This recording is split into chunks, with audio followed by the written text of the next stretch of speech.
Bonjour, je m'appelle Jean-Marie Chaudronnier, je travaille à l'IFC depuis maintenant 6 ans. J'enseigne sur l'IFC de Nîmes et d'Avignon. Donc j'interviens sur des masters de ressources humaines, des masters de marketing ainsi que des masters de finance. Bien sûr.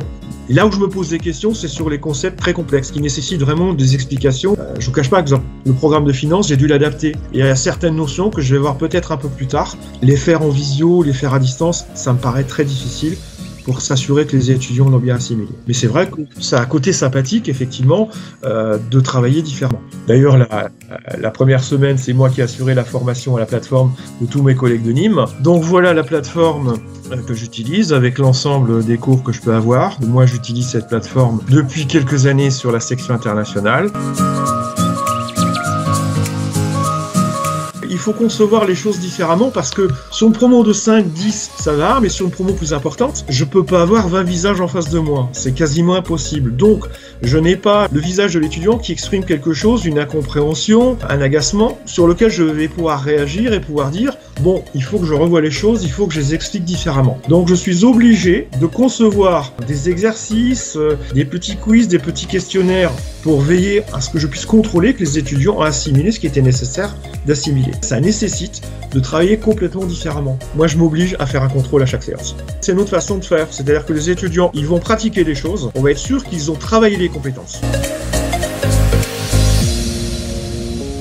Et là, je vais aller par exemple sur un des cours que je suis aujourd'hui sur Nîmes, qui est le cours de finance. Je vais prendre un exemple d'un cours. Donc les étudiants vont retrouver chaque cours avec la date du cours, un certain nombre de consignes, puis faire les exercices. Donc il va y avoir le cours qui est en version Word, bon, les formules qu'ils ont à travailler, et à chaque fois, un certain nombre d'exercices. Une fois qu'ils ont fait les exercices, ils vont pouvoir préparer leurs documents qu'ils vont me rendre. Donc ils vont cliquer sur cet onglet-là, où ils vont pouvoir charger leur exercice dessus. Et après, moi, il ne me reste plus qu'à le corriger.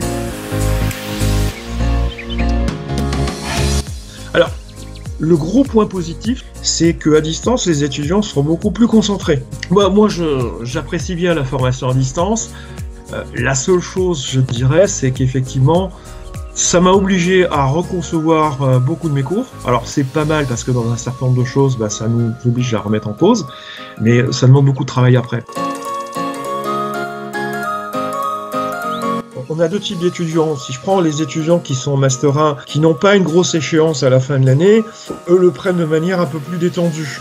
Les étudiants de Master 2 qui ont des échéances beaucoup plus importantes se stressent un peu plus pour la réalisation de leur thèse, par exemple. Eux sont plus inquiets, mais monsieur, comment on va faire? Je leur dis, vous m'envoyez vos documents. Mais bon, ce sont des générations qui ont l'habitude de communiquer à distance, ne ressentent pas de grosses problématiques. À part pour ces cours qui sont techniques. Ah bah oui, moi j'ai des étudiants qui me disent « Monsieur, moi je mets pas la caméra parce que je viens de me lever, c'est pas rangé dans mon appartement. » D'autres, visiblement, à leur visage, ils venaient tout juste de se réveiller. J'ai toujours des petits messages en cette période « Monsieur, ça va, vous allez bien, restez bien chez vous, ne sortez pas, ne tombez pas malade. » Oui, il reste bienveillant, ouais.